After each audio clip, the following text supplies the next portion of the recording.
That's it. Chase threw up his hands. I gave you money and then some more money. Now that you found out I know Tim, you're trying to get more out of him. Patricia shrugged her shoulders and thought for a moment. So what if he was right? Chase was so useless he probably didn't even know what a proper reward was. He should have known that the urgent call would be something like this. Anyways, do you have anything else to talk about? If not, I'm going back to the hospital. Wait. Seeing that he was about to leave, Patricia thought about something and said, Don't come to my father's 70th birthday. Stay at the hospital with your daughter and don't cause any trouble. Her face was full of disdain. After all, the party was in 2 days and all of her relatives would be there. She didn't want Chase to create a scene. Furthermore, her father was already disappointed with Chase, since she'd gotten Celia pregnant before they were married and he considered it an embarrassment to the Samsons family. Chase didn't care about it at all. This meeting had gone pretty much exactly the way he'd expected. The Samsons were annoying, but mostly harmless. He might as well take it easy. All right. He took out the birthday present he had received from Tim and handed it to Patricia. This is a present I prepared for your father. Give it to the old man on my behalf. Looking at the unassuming box, she became annoyed. A box like this could be bought for $2. Who in their right mind would put a gift in that? Listen, if you can't afford a decent gift, then don't give one. If I give this to my dad, I'll be laughed out of the room. She grumbled. Chase frowned, but he could not help as he retorted. Hey, Mom, have you ever heard the saying, don't judge a book by its cover? Chase had asked Tim to get a present that wasn't too expensive. He had always been satisfied with Tim's work. They both knew the present was important, but Chase didn't want to show off. Patricia didn't know any of this. Hearing her sons-in-law's comeback, she immediately replied, If a book doesn't look good, who would anyone pick it up? Are you saying you have some priceless treasure in this trashy box? Chase was about to respond.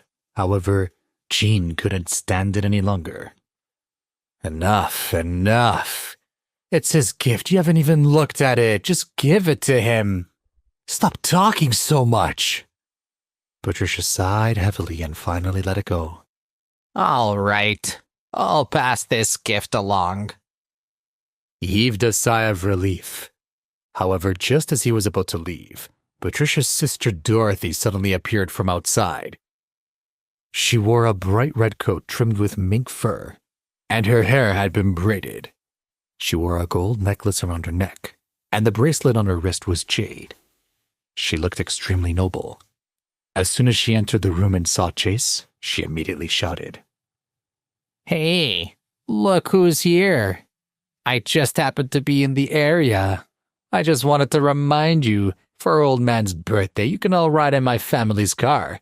I'll get my son-in-law Matt to drive you home. Without a doubt, Dorothy was here to show off. When Patricia heard this, she felt very uncomfortable. She replied with a mocking tone, Ha! I've seen Matt's car before. Can a 4-seater fit us all? Oh, she feigned surprise. Sis, you still don't know Matt just bought a new car recently.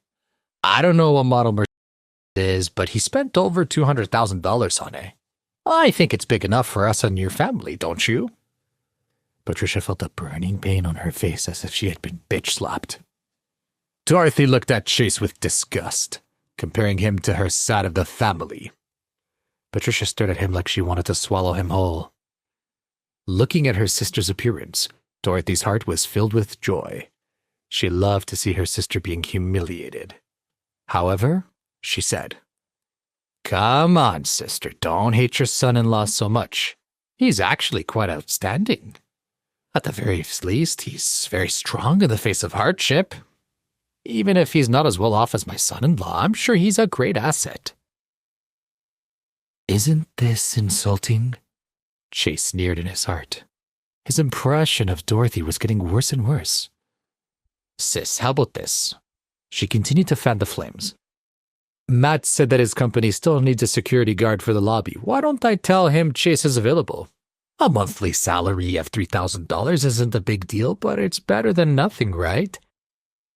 Patricia didn't say anything, but Chase said, "There's no need. My job provides enough. I don't need a new one, but thank you." "What are you thanking me for? We're all family," Dorothy said politely. "You're my sister's son-in-law. Of course I'd help you. I have a dog. I still have to take it out every day, right?" Chase was tired of this treatment and was about to leave. Seeing that she had achieved her goal, Dorothy stood up immediately. "All right, that's all I was here to talk to you about. I'm going to the spa later. I won't stick around any longer. Bye." After she finished speaking, she swaggered out of the Samson family house. With a thump, the door closed and Patricia immediately rounded on Chase angrily. What was that all about? She grabbed Jean. Did she deliberately come here just to show off? Fancy jewelry, new car. She's amazing. Why does she have to be so high and mighty? She picked up her teacup and smashed it on the ground. Jean also had a headache, so he comforted her. What does it matter? What if she really came over to offer to drive us? It was a nice gesture. Nice gesture? Patricia was still furious. Didn't you see how she was flaunting her own wealth? She doesn't even have good intentions. I've been her sister for my entire life. She's up to something. Jean held his forehead, feeling his headache worsen. And you. She looked at Chase with absolute disgust as she cursed. Because of you, I was humiliated in front of my family. What did Matt do for his mother-in-law? She has a fur coat and a jade bracelet. He has a luxury car that costs $200,000. And look at you. Patricia picked up the box off the table and threw it onto the floor. Look at this. You're a complete disappointment. She took a deep breath and stared at Chase. Stand there and waste the air, eat our food, sit around, and now this stupid gift. Patricia's sensitive self-esteem had received a serious blow, and her anger was venting in the usual direction. As for Chase, he had gotten used to this by a long time now. Listening to her words, he wondered about Dorothy. What's so special about a jade bracelet anyway? Anybody could buy one of those at the mall jewelry store. As for the luxury cars, there were thousands of them around the city. There was no need to be envious.